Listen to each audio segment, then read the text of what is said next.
आप सभी को आपके पसंदीदा YouTube चैनल ऑब्जेक्टिव बाबा पर फिर से एक बार स्वागत है। जैसे कि आप लोग पीछे पढ़े हुए थे और आप लोगों को बता दें कि उस समय था हम लोगों पढ़ रहे थे केमिस्ट्री से धातु और अधातु पढ़ रहे थे और आप लोगों ने देखा कि बहुत बेहतरीन थोड़ा सा क्वेश्चन ज़्यादा हो रहा है। आपको नॉलेज के लिए बेहतर है क्योंकि आपके एग्ज़ाम में एक भी क्वेश्चन नहीं छोड़ना है। इस तरह हम अपने क्वेश्चन को बिल्कुल सेट कर लाए हैं, तो आपको बिल्कुल क्वेश्चन नहीं छोड़ना है, बिल्कुल एक भी क्वेश्चन नहीं छोड़ना है। थोड़ा सा हमारा क्वेश्चन ज़्यादा हो रहा है लेकिन ये ध्यान रखिएगा बहुत बेहतर होगा।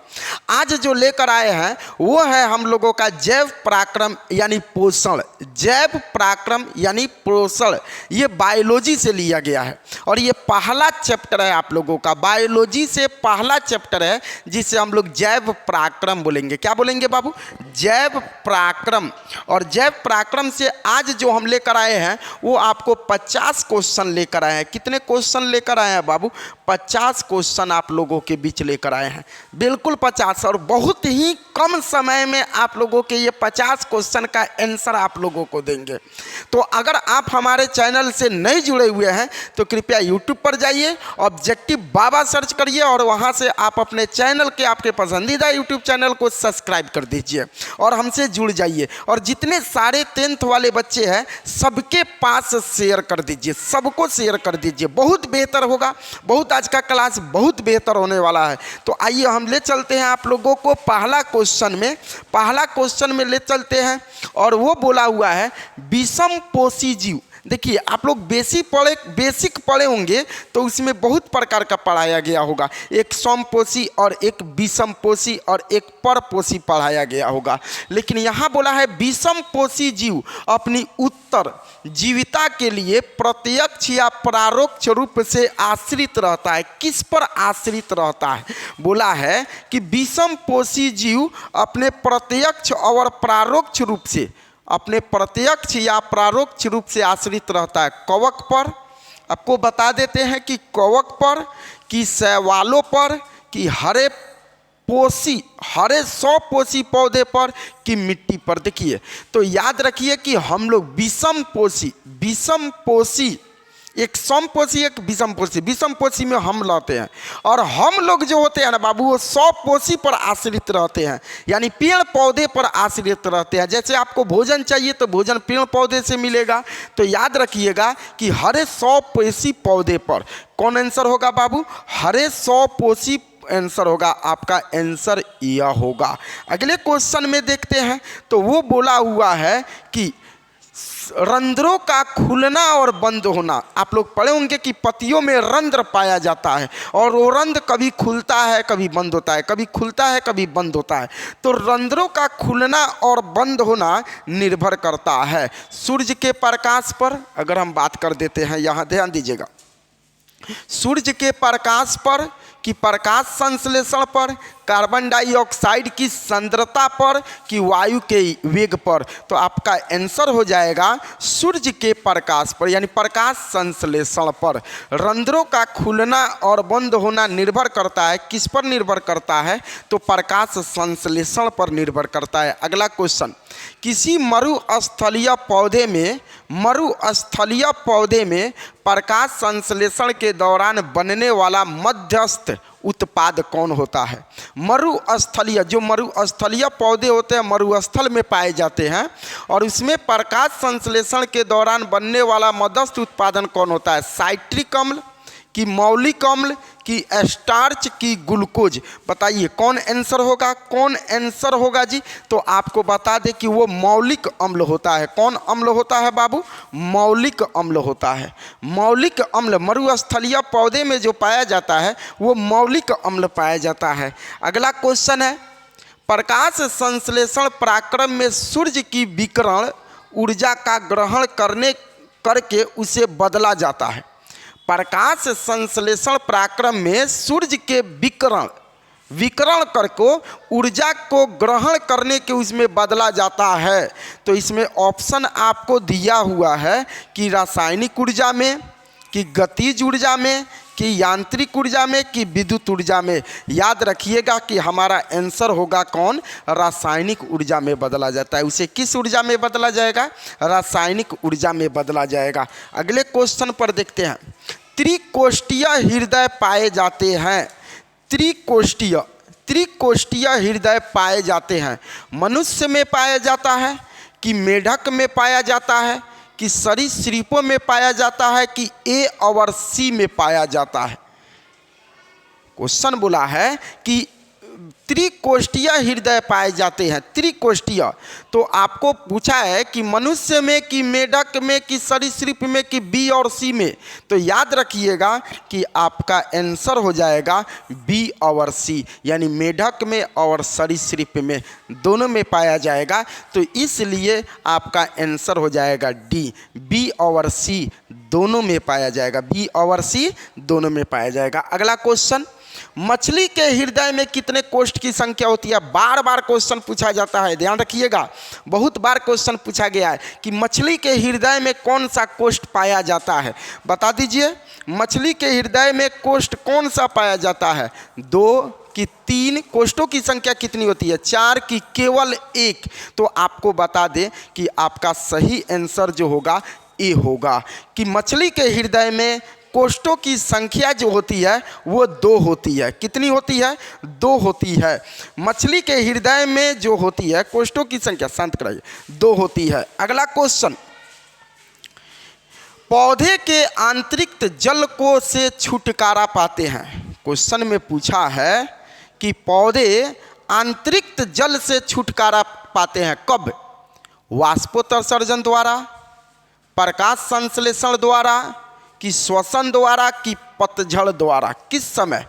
तो आपको बता दें कि इसका सही आंसर जो होगा वाष्पोत्सर्जन की क्रिया। वाष्पोत्सर्जन की क्रिया में पौधे जल से छुटकारा पा लेते हैं। आप लोग पता होगा कि ये जल से कब जल खींचते रहते हैं पौधे, लेकिन कभी ना कभी छुटकारा पाते हैं। कब पाते हैं, तो वाष्पोत्सर्जन की क्रिया के दौरान। अगला, मनुष्य में वृक्क एक तंत्र का भाग है जो संबंधित है। मनुष्य में वृक्क एक तंत्र का भाग है जो संबंधित है। किससे संबंधित है, पोषण से कि श्वसन से कि उत्सर्जन से कि परिवहन से। तो सही आंसर होगा बाबू आपका उत्सर्जन से। मनुष्य का वृक्क जो होता है, मनुष्य यानी हम लोगों के वृक्क जो होता है, वृक्क वो उत्सर्जन से संबंधित है। उत्सर्जन की क्रिया से उसमें होता है, उत्सर्जन की क्रिया उत्सर्जन से संबंधित है। अगला क्वेश्चन है, कोशिकीय बाह्य तरल किसे कहते हैं। कोशिकीय बाह्य तरल किसे कहते हैं, कोशिकीय बाह्य तरल किसे कहते हैं, रक्त को कि प्लाज्मा को कि लासिका को कि जीव द्रव को। तो आपको बता दें कि इसका आंसर हो जाएगा लासिका को। कोशिकीय बाह्य तरल किसे कहते हैं, लासिका को कहते हैं। अगले क्वेश्चन में देखते हैं, फ्लोएम उत्तक द्वारा कार्बोहाइड्रेट का परिवहन होता है। फ्लोएम उत्तक 9th में भी पढ़े होंगे आप लोग, 10th में भी पढ़ाया गया होगा कि फ्लोएम उत्तक में परिवहन तंत्र परिवहन होता है किसके द्वारा, ग्लूकोज के रूप में कि लैक्टोज के रूप में कि प्रोक्टोज के रूप में कि सुक्रोज के रूप में। तो सही आंसर आपको बता देंगे बाबू कि इसका सही आंसर सुक्रोज के रूप में होगा, सुक्रोज के रूप में होगा। सही आंसर हमारा डी होगा। अगले क्वेश्चन पे हम देखते हैं कि फ्लोएम उत्तक भूमिगत तानों में अंकरणशील बीजों में भोजन के परिवहन की दिशा होती है। भूमिगत तन्नों में जो भूमि के अंदर पाए जाते हैं उसमें तन्ना जो निकलती है उसमें अंकुरणशील बीजों में भोजन के परिवहन यानी भोजन को आने जाने की परिवहन जो होता है कि दिशा होती है। बता दीजिए, नीचे से ऊपर कि ऊपर से नीचे कि दोनों दिशाओं में कि इनमें से कोई नहीं। बता दीजिए कि इसका आंसर क्या होगा बाबू, तो नीचे से ऊपर होती है। मिट्टी से ऊपर यानी नीचे से कहाँ होती है, ऊपर की ओर होती है। अगले क्वेश्चन में, पादप में जाइलम उत्तरदायी होता है। पादप में जाइलम उत्तरदायी होता है जल के वहन के लिए कि भोजन के वहन के लिए कि अमीनो अम्ल के वहन के लिए कि ऑक्सीजन के वहन के लिए। तो सही आंसर जो होगा आपका जल के, पादप में जाइलम का काम है कि जल का वहन करना, जल का। तो सही आंसर हमारा ये होगा। अगला क्वेश्चन पूछा है, 100 पोषी पोषण के लिए आवश्यक है। 100 पोषी पोषण के लिए आवश्यक है। कार्बन डाइऑक्साइड तथा जल के लिए, कि क्लोरोफिल के लिए, कि सूर्य का प्रकाश के लिए, उपयुक्त सही के लिए। जल्दी बता दीजिए इसका आंसर क्या होगा जी। तो इसका आंसर सभी हो जाएगा। 100 पोषी जो होता है वो कार्बन डाइऑक्साइड तथा जल के लिए भी होता है, यानी 100 पोषी पोषण के लिए आवश्यक है। 100 पोषी पोषण के लिए यानी 100 पोषी में सारा का सारा ये चीज़ चाहिए। क्या क्या? कार्बन डाइऑक्साइड और जल भी चाहिए, कार्बन डाइऑक्साइड और जल भी चाहिए। अगला क्लोरोफिल भी चाहिए, सूर्य का प्रकाश भी चाहिए। तो इसलिए आपका सही आंसर उपयुक्त सभी होगा। अगला, पाइरूवेट में विखंडन। पाइरूवेट के विखंडन से यह कार्बन डाइऑक्साइड जल तथा ऊर्जा देता है। यह क्रिया होती है। यह क्रिया क्या होती है? यानी पाइरूवेट का जब विखंडन होता है, विखंडन मतलब टूटता है, तो उसमें कार्बन डाइऑक्साइड जल तथा ऊर्जा देता है। इस क्रिया को हम लोग क्या बोलते हैं? इस क्रिया को क्या बोलता है? कोशिका द्रव में, कि हरित लौक में होता है, कि माइटोकॉन्ड्रिया में, कि केंद्रक में। तो याद रखिएगा कि सही आंसर आपका ए होगा। कोशिका द्रव में, कोशिका द्रव में पाइरूवेट का विखंडन होता है। यानी पाइरूवेट जो टूटता है वो टूटता है आपका कोशिका द्रव में टूटता है। कहाँ टूटता है? कोशिका द्रव में, और टूटकर कार्बन डाइऑक्साइड जल तथा ऊर्जा देता है। अगला क्वेश्चन, अगले क्वेश्चन में हम चलते हैं। तो दिया है कि प्रकाश संश्लेषण क्रिया में ऑक्सीजन बाहर निकलती है। प्रकाश संश्लेषण क्रिया में ऑक्सीजन बाहर निकलती है कहाँ से? जल से, कि कार्बन डाइऑक्साइड से, कि ग्लूकोज से, कि पूर्ण हरित से।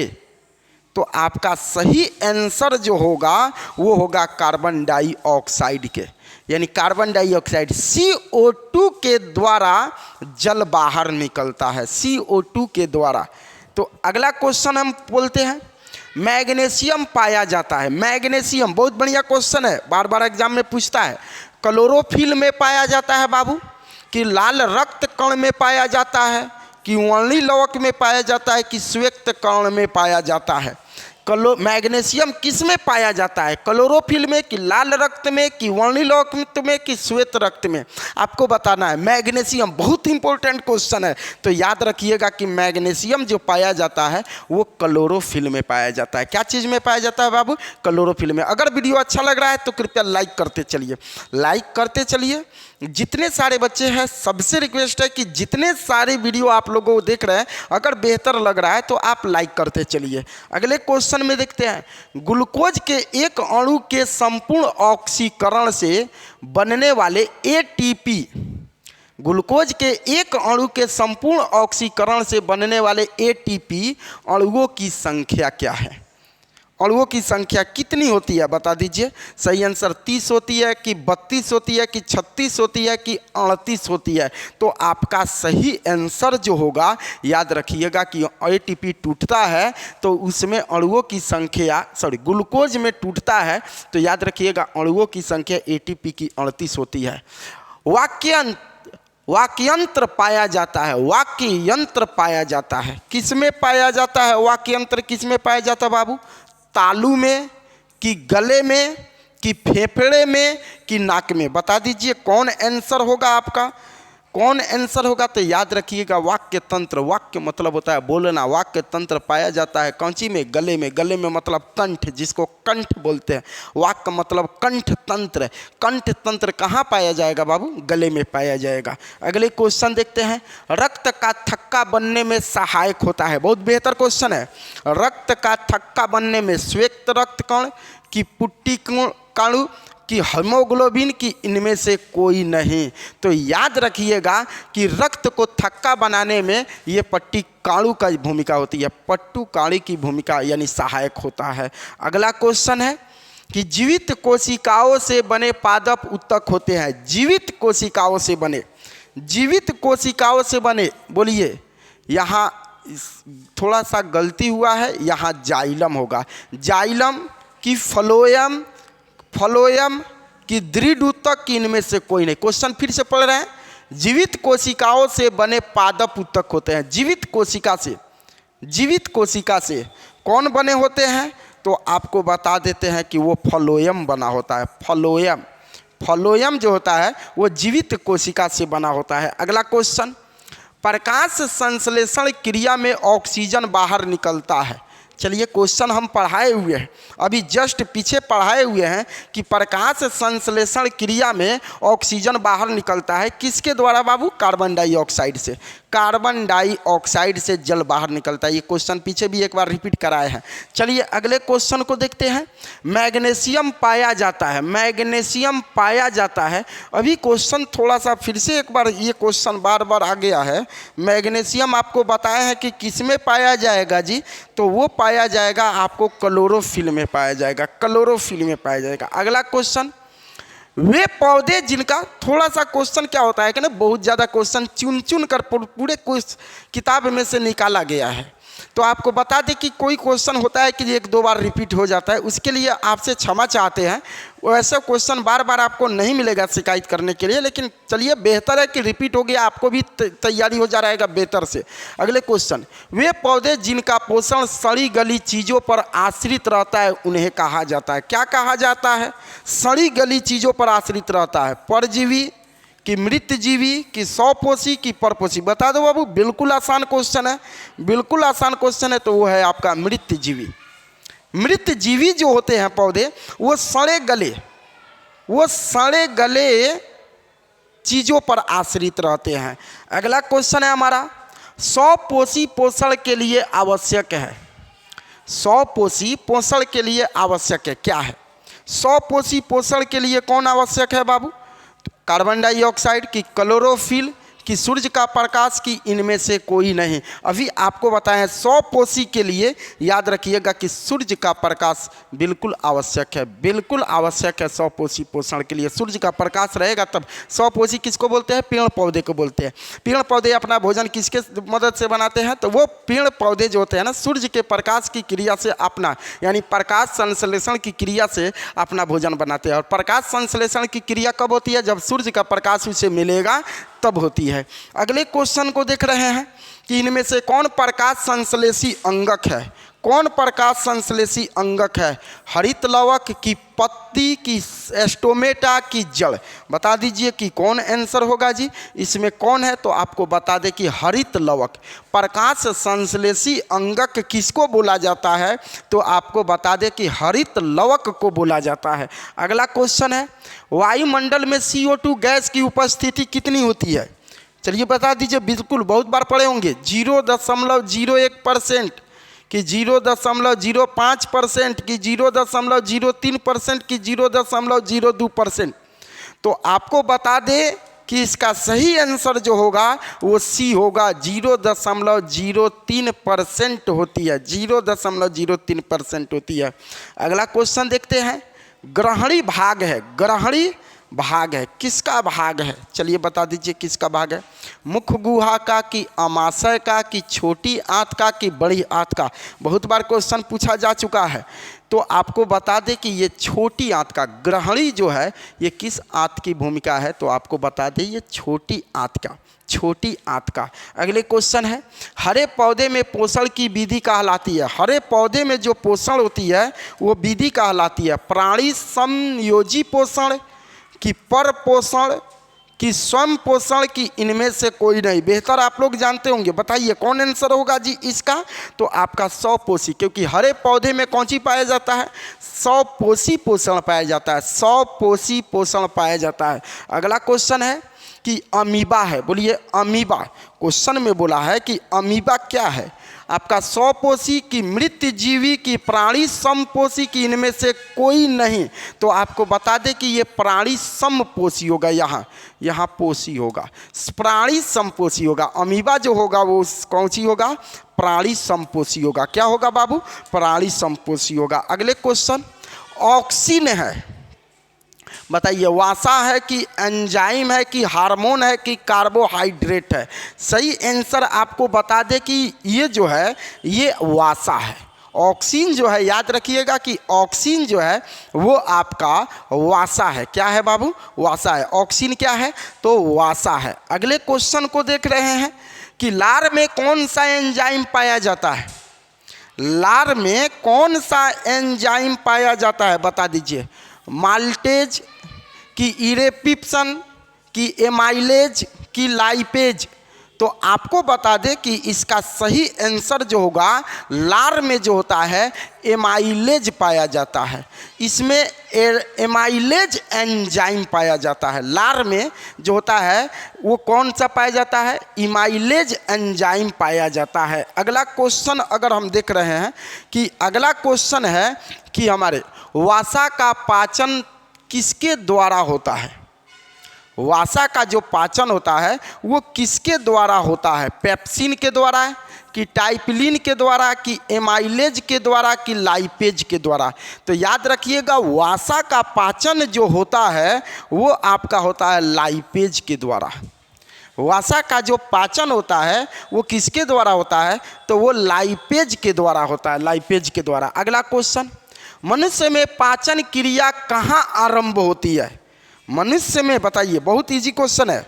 मनुष्य में पाचन क्रिया कहाँ होती है? मलाशय में कि अग्नाशय में कि मुख में कि ग्रहणी में? बता दीजिए कि इसका सही आंसर क्या होगा? सही आंसर क्या होगा?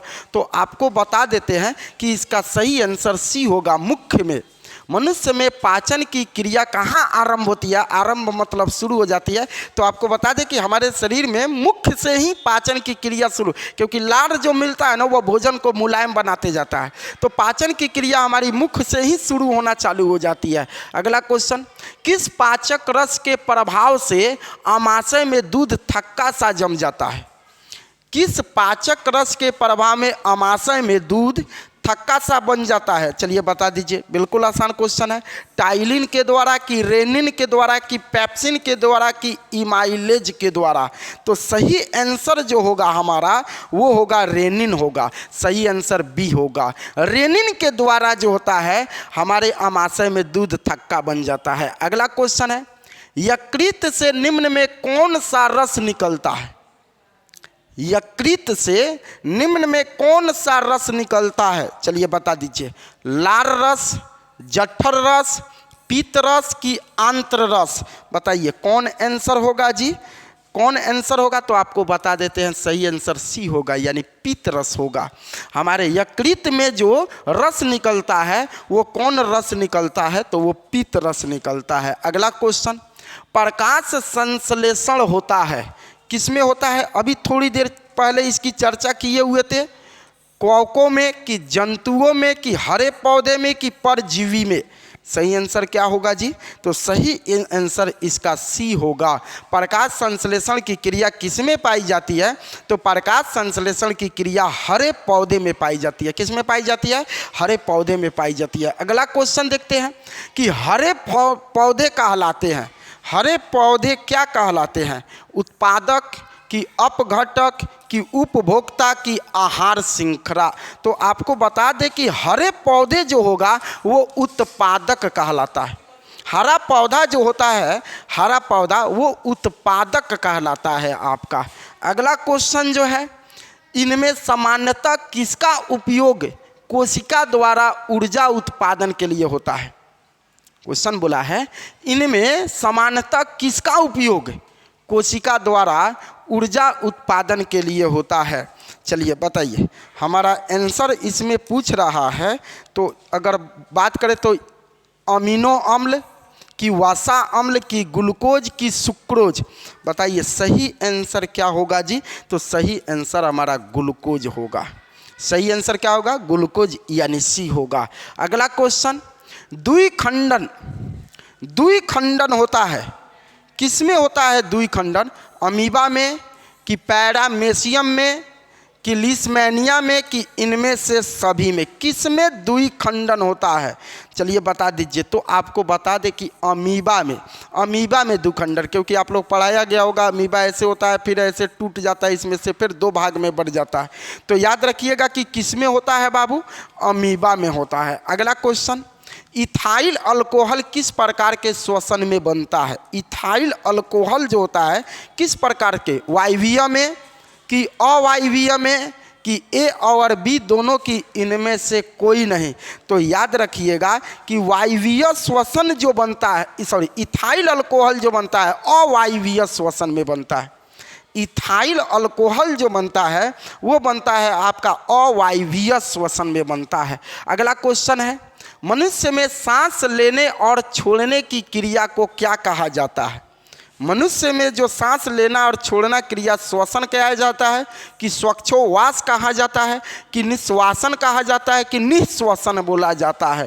तो सही आंसर याद रखिएगा आपका श्वक्षोवास होगा। याद रखिएगा श्वक्षोवास होगा। मनुष्य में सांस लेने और छोड़ने की क्रिया को श्वसन मत कहिएगा, श्वक्षोवास कहिएगा। अगले क्वेश्चन में हम देखते हैं कि अगला क्वेश्चन हमारा दिया हुआ है कि निश्वासन द्वारा निकली वायु में रहता है। निश्वास द्वारा निकली वायु में रहता है, क्या रहता है? CO2, ऑक्सीजन, कि पाइरुवेट, कि नाइट्रोजन? बताइए। तो सही आंसर आपका यह होगा कि यह कार्बन डाइऑक्साइड। निश्वास द्वारा निकली वायु यानी हवा में क्या रहता है? तो CO2 कार्बन डाइऑक्साइड। अगले क्वेश्चन में हम ध्यान दे रहे हैं कि प्रकृति में ऑक्सीजन का संतुलन कैसे बना रहता है? प्रकृति में जो होता है वो ऑक्सीजन का संतुलन कैसे बना रहता है? संयोजन क्रिया द्वारा, कि प्रकाश संश्लेषण क्रिया द्वारा, कि अपघटन क्रिया द्वारा, कि इनमें से कोई नहीं? सही आंसर बता दीजिए कि सही आंसर कौन होगा? तो आपको बता देते हैं कि ये संयोजन क्रिया, ए आंसर होगा। प्राकृतिक में ऑक्सीजन का संतुलन कैसे बना रहता है? तो याद रखिएगा कि वो क्या होता है? संयोजन क्रिया द्वारा। अगला क्वेश्चन है, पादप में जाइलम उत्तरदायी है। पादप में जाइलम उत्तरदायी है किसके लिए? जल के वाहन के लिए, कि भोजन के वाहन के लिए, कि अमीनो अम्ल के वाहन के लिए, कि ऑक्सीजन के वाहन के लिए? बता दीजिए सही आंसर क्या होगा जी? तो सही आंसर हमारा होगा जल। पादप में जाइलम उत्तरदायी है, यानी जाइलम का क्या काम है? तो जल का वाहन करना, जल का वाहन करना। अगला क्वेश्चन है, पौधे में श्वसन क्रिया के अंतर्गत ADP के टूटने से कितनी ऊर्जा मुक्त होती है? कितनी ऊर्जा मुक्त होती है? 30.5 किलो जूल प्रति मोल, कि 305 किलो जूल प्रति मोल, कि 3.5 किलो जूल प्रति मोल, कि इनमें से कोई नहीं? तो सही आंसर याद रखिएगा कि सही आंसर जो होगा वो होगा हमारा सी, 3.5 किलो जूल प्रति मोल। इसे पढ़ेंगे 3.5 किलो जूल प्रति मोल। अगले क्वेश्चन में देख रहे हैं, रक्त इनमें से किसकी उपस्थिति के कारण लाल दिखाई देती है? रक्त जो होता है, बहुत बेहतर क्वेश्चन है, कि थ्रोम्बिन के कारण, कि हीमोग्लोबिन के कारण, कि थ्रोम्बोप्लास्टिन के कारण, कि फाइब्रिन के कारण? तो आपको बता दें कि हीमोग्लोबिन को लाल दिखाना, रक्त को लाल दिखाना, उसमें किसकी भूमिका होती है? हीमोग्लोबिन की भूमिका होती है। हीमोग्लोबिन का रंग लाल होता है। वास्तव में रक्त का रंग लाल नहीं होता है, रक्त का रंग पीला होता है, लेकिन उसमें हीमोग्लोबिन होता है जिसके कारण वो रक्त का रंग हमें लाल दिखाई देने लगता है। अगला क्वेश्चन देखते हैं, मानव हृदय में कितने कोष्ठ पाई जाती है? मानव हृदय में जो कोष्ठ पाई जाती है कितने पाई जाती है? 2, कि 8, कि 1, कि 4? बता दीजिए इसमें सही आंसर। बहुत बेहतर क्वेश्चन है, तो आपको बता देते हैं कि मानव हृदय में 4 कोष्ठ पाई जाती है, 4 कोष्ठ पाई जाती है। अगले क्वेश्चन में हम ध्यान देते हैं कि अगला हमारा क्वेश्चन दिया हुआ है कि मानव हृदय का औसत प्रकुंचन दाब लगभग कितना होता है? मानव हृदय का औसतन तो आपको बता देते हैं 120 mmHg, कि 150 mmHg, कि 90 mmHg, कि इनमें से कोई नहीं? तो याद रखिएगा कि मानव हृदय का जो औसतन प्रकुंचन दाब होता है 120 mmHg होता है। अगला क्वेश्चन जो होगा, पौधे में वाष्पोत्सर्जन की क्रिया किस भाग में होती है? पौधे में वाष्पोत्सर्जन की क्रिया किस भाग में होती है? जड़ में, कि तना में, कि पत्ता में, कि फूल में? तो सही आंसर अगर हम बात कर दे तो वो आपका पत्ता होगा। पौधे में वाष्पोत्सर्जन की क्रिया हमारा पत्ता होगा। अगला क्वेश्चन देखते हैं कि मनुष्य का हृदय प्रति मिनट कितना बार धड़कता है? मनुष्य का हृदय प्रति मिनट कितना बार धड़कता है? 120 बार, कि 72 बार, कि 200 बार, कि 500 बार? तो सही आंसर हमारा जो हो जाएगा वो हो जाएगा आपका 72 बार।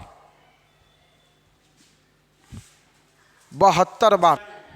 मनुष्य का हृदय प्रति मिनट कितना बार धड़कता है बाबू? 72 बार धड़कता है। 1 मिनट में 72 बार। तो ये 50 ऑब्जेक्टिव, फिर एक पार्ट और जाएगा आप लोगों को इसमें। अगले 50, प्रत्येक दिन आप लोगों को 50 ऑब्जेक्टिव मिलेगा। मैथ में थोड़ा सा कम मिलेगा क्योंकि उसमें समझाना पड़ता है, लेकिन साइंस में आपको प्रत्येक दिन 50-50 ऑब्जेक्टिव मिलेगा।